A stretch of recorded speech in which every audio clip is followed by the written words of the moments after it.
Hello friends, smart study YouTube platform पर मैं रोमा आपका स्वागत करती हूँ। अभी कुछ दिनों से हमने डिस्कस किया था किसी भी नेटवर्क को सॉल्व करने का दो तरीका। एक डायरेक्ट एनालिसिस था और दूसरा नेटवर्क रिडक्शन था। तो नेटवर्क रिडक्शन में हमने थेवेनिन्स थ्योरम देखा था और नॉर्टन्स देखा था। आज हम बात करने वाले हैं मैक्सिमम पावर ट्रांसफ़र थ्योरम की। जैसा कि नाम से ही पता चलता है कि सर्किट में मैक्सिमम पावर ट्रांसफ़र हो रहा है और ये पावर ट्रांसफ़र किधर से किधर होगा। ऑब्वियस है, सोर्स से लोड की तरफ होगा। तो मैक्सिमम पावर ट्रांसफ़र थ्योरम के अकॉर्डिंग किसी भी डीसी सर्किट में मैक्सिमम पावर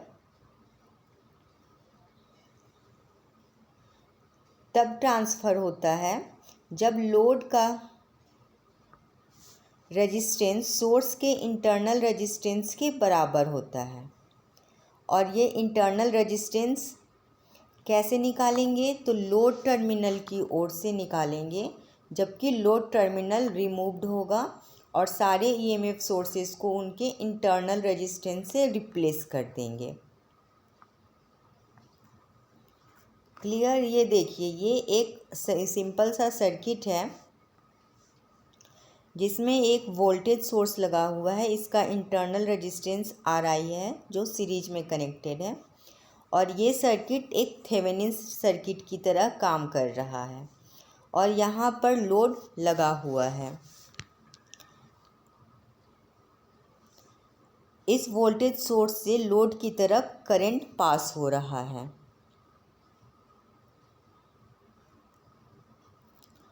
तो according to maximum power transfer theorem, load RL को मैक्सिमम पावर ट्रांसफ़र तभी होगा जब RL की value RI internal resistance of source के बराबर होगी। क्लियर?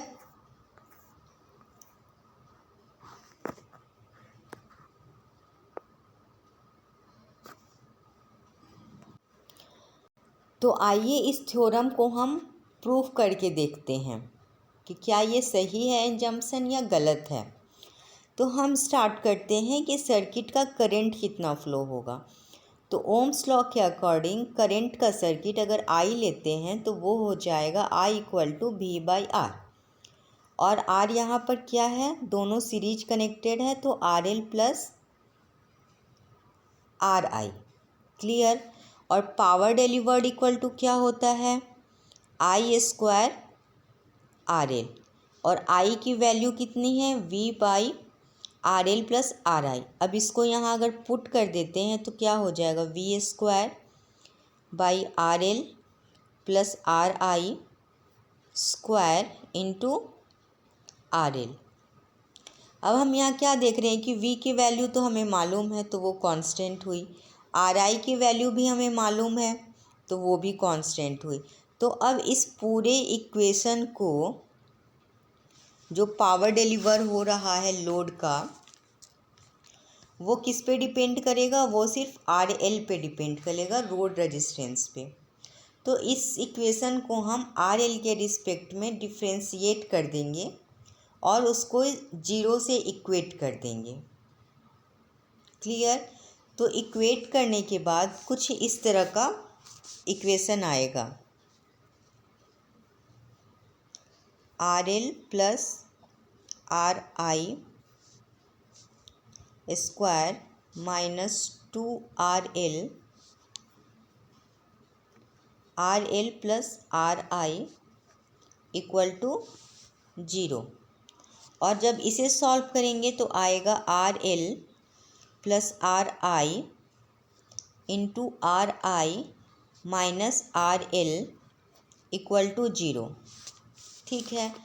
अब लोड रेजिस्टेंस और इंटरनल रेजिस्टेंस का जो सम है ये कभी भी 0 के बराबर नहीं होगा।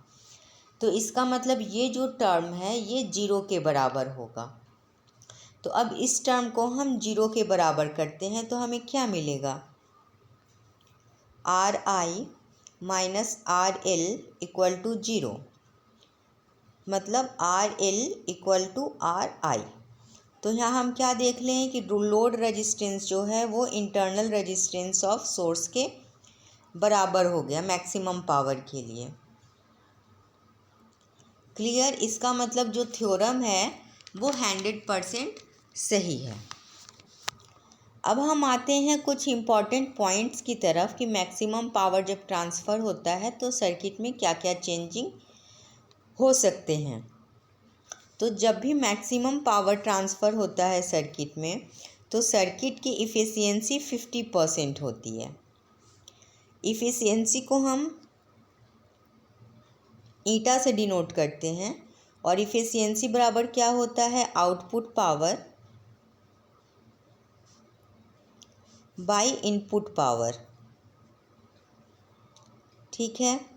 अब आउटपुट पावर और इनपुट पावर की अगर हम वैल्यू पुट कर दें तो हमें क्या मिलेगा, 1/2 मतलब 50%। ठीक है।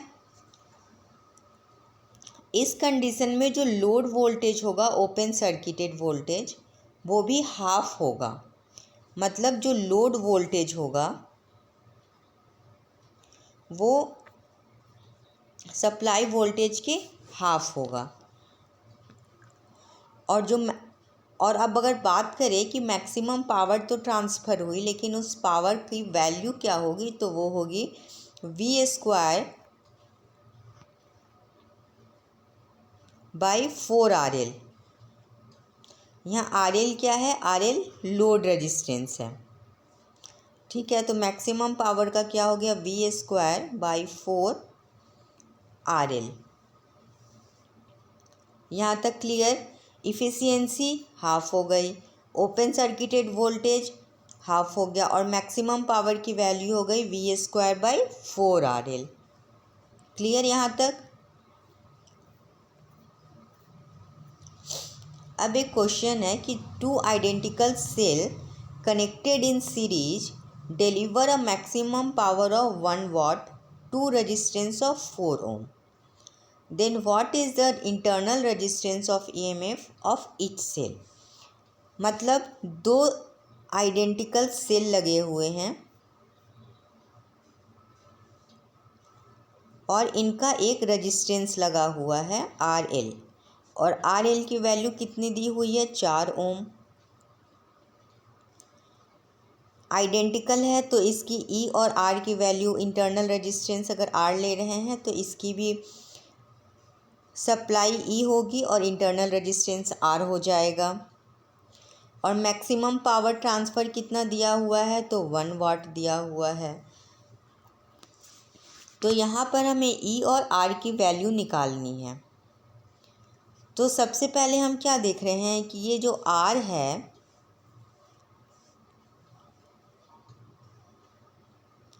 इसको अगर हम सीरीज में ऐसे कनेक्ट कर देते हैं और ये हो गया लोड RL। ठीक है। यहाँ पे वोल्टेज सोर्स हो गया। मैक्सिमम पावर के लिए क्या होता है, लोड रेजिस्टेंस बराबर internal resistance of source. Internal resistance of source कितना हो गया, R+R, और RL की वैल्यू कितनी है, 4 इक्वल टू 2R। तो इंटरनल रेजिस्टेंस कितना हो जाएगा, 4/2 मतलब 2 ओम। तो दोनों ही सेल का इंटरनल रेजिस्टेंस हो गया 2 ओम। अब बात करते हैं मैक्सिमम पावर की। तो मैक्सिमम पावर कितना ट्रांसफ़र हो रहा है, मैक्सिमम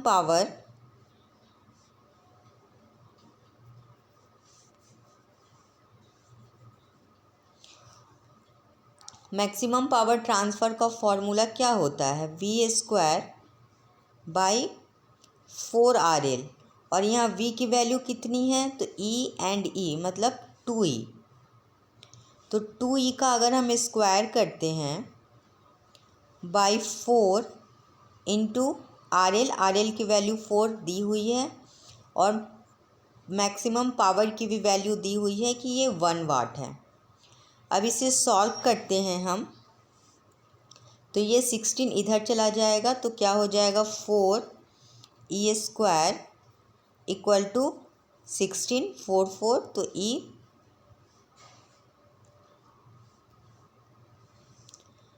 इक्वल टू क्या हो जाएगा √4 मतलब 2 वोल्ट।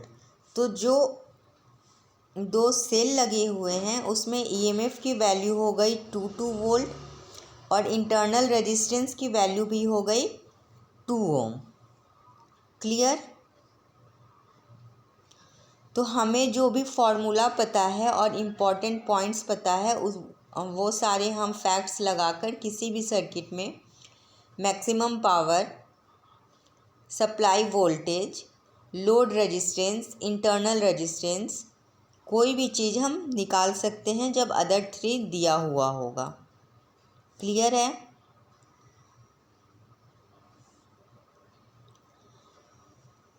तो आप मैक्सिमम पावर के क्वेश्चंस को डिस्कस कीजिए, प्रैक्टिस कीजिए और प्लीज़ मुझे कमेंट करके बताइए कि आपको क्या प्रॉब्लम आ रही है। मैं आपके प्रॉब्लम को सॉल्व करने की कोशिश करूँगी। ठीक है? चलिए, तब तक के लिए bye and have a nice day.